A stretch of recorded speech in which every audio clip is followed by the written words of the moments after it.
In this video, I'm talking about the 3 most common myths about scoliosis, and we're not wasting any time today, so let's get right into it. The first myth is that scoliosis is rare and you'd know if you had it.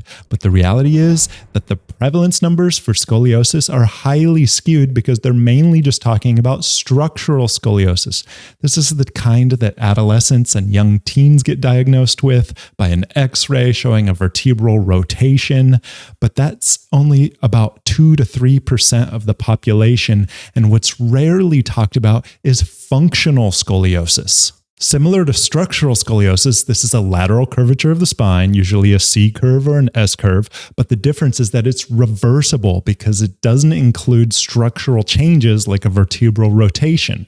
It's caused by muscle imbalances, leg length discrepancy, postural compensations, or asymmetrical movement habits. Functional scoliosis often goes undiagnosed because it doesn't usually appear on X-rays and is overlooked on most routine exams, but it is a postural abnormality that causes lower back pain, neck pain, and other problems in the body. In most medical settings, it's estimated that it goes undiagnosed 60 to 80% of the time, largely because providers are focused only on structural deformities visible on imaging. By contrast, rehab and movement specialists like DPTs and posture experts are much better at recognizing it, with underdiagnosis rates only at about 20%. Multiple research-based articles support the idea that functional scoliosis, the kind with a known cause and a solution, is far more prevalent than the idiopathic kind that is diagnosed by X-ray called structural scoliosis.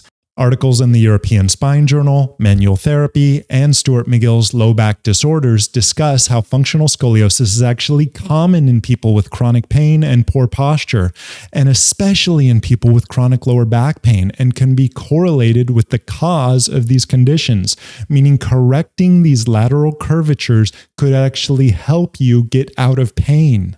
So who is most affected by functional scoliosis? It's particularly common in adults who commonly perform repetitive one-sided movements or who have an injury history to one side of their body. Also, longtime desk workers with chronic postural imbalances, and adolescents with early movement asymmetries from sports or athletic imbalances. So some examples are people who always cross their leg the same way when they're sitting, standing, leaning to one side, or shifted always onto the same hip, carrying a bag or a child or some tool on one side of the body, twisting in one direction predominantly to perform a movement like cleaning or reaching for something, or always sleeping on one side in a curled position. Certain sports are especially vulnerable to one-sided movement bias, such as swinging sports like tennis, racquetball, pickleball, golf, baseball, bowling, softball, and board sports where you're always rotated in one direction, like surfing, skating, wakeboarding, snowboarding. So be aware if you have any asymmetrical movement habits like this, or if you've been playing one of these sports for a long time, because if you have chronic back pain, you may actually have a lateral curvature in your spine, and this is correctable, which we'll talk about more in myth number 3.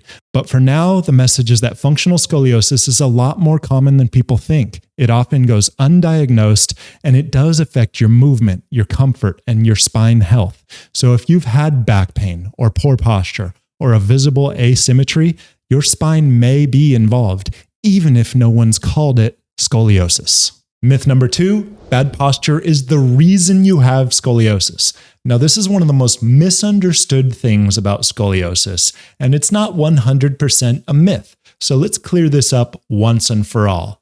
Bad posture does not cause what's called adolescent idiopathic scoliosis. This is a structural scoliosis that's diagnosed most often in ages 10 to 15-year-olds that involves a vertebral rotation and is caused by genetic factors. It has nothing to do with postural habits or anything behavioral. This is the asymmetrical growth of spinal curvatures during puberty, and there's a lot of research to support this.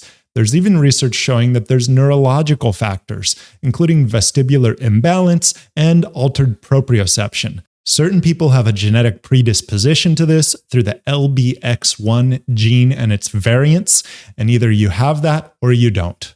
The most convincing discovery in the research that this type of structural scoliosis, called AIS, has nothing to do with posture or bad habits is that the vertebral rotation actually happens before the lateral curvatures in the spine, suggesting an internal origin.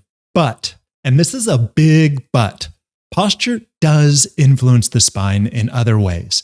It does cause functional scoliosis, and it can worsen functional and structural scoliosis.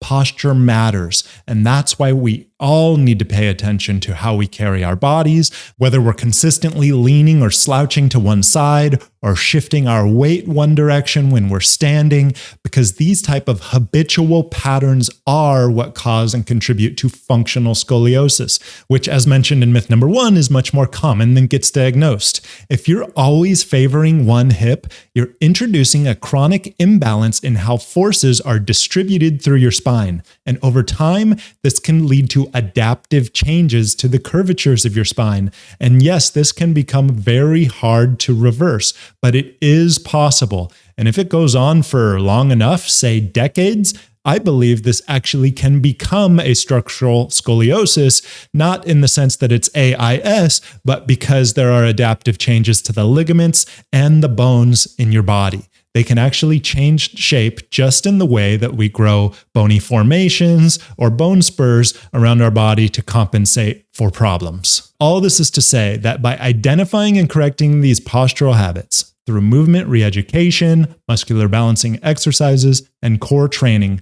functional scoliosis can be fully reversed as long as it hasn't gone on long enough to lead to structural changes in your body. So no, bad posture doesn't cause all types of scoliosis, especially AIS, the kind that starts in adolescence. But bad posture does cause functional scoliosis and worsens structural scoliosis and other conditions that cause chronic lower back pain. So it's important for all of us to pay attention to our posture, our habits, and to be doing muscular balancing exercises with the goal of always trying to restore balance in our bodies. Myth number 3. If you have scoliosis, you will need surgery. And you can already gather from my previous points that this is totally untrue, and surgery is really only considered for severe cases or progressive cases in adolescence where bracing failed, or in cases that are very rare with organ compression or severe unmanageable pain.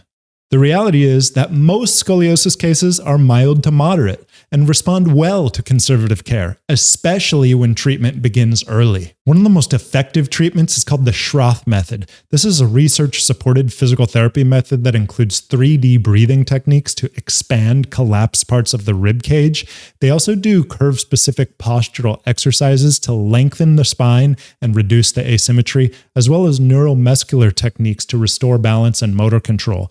And let's make this very clear. For functional scoliosis, surgery is never needed. Posture correction and restoring muscular balance in your body can often fully resolve the curve. For some real-world examples, a teenager who always leans to one side when seated can develop a compensatory curve, but when their posture is corrected and core support for their spine is restored, their spine can return to midline. Or an athlete with a one-sided movement bias, like a tennis player or a baseball player, can develop functional scoliosis through asymmetric spinal loading. But through movement correction and strength balancing in the other side of their body, you can restore your spinal curvature back to neutral. So the takeaway is you don't need to fear scoliosis. For the vast majority of people with functional scoliosis or even mild to moderate structural scoliosis, surgery is not the solution. Movement is, and with the right approach, the spine can improve, even transform without a scalpel. Here at Core Balance Training, our number one focus is to restore balance in the body, both left, right, and front back through core training and muscular balancing exercises so you can climb out of the downward spiral of chronic back pain. So if you like this video, don't be afraid to explore around. There's tons of content available and even a free 7-day trial of the program so that you can begin your journey of restoring balance in your body. I'll be back next week to talk about another topic for getting out of the back pain cycle for good. And until then, get down on the floor and connect to your core.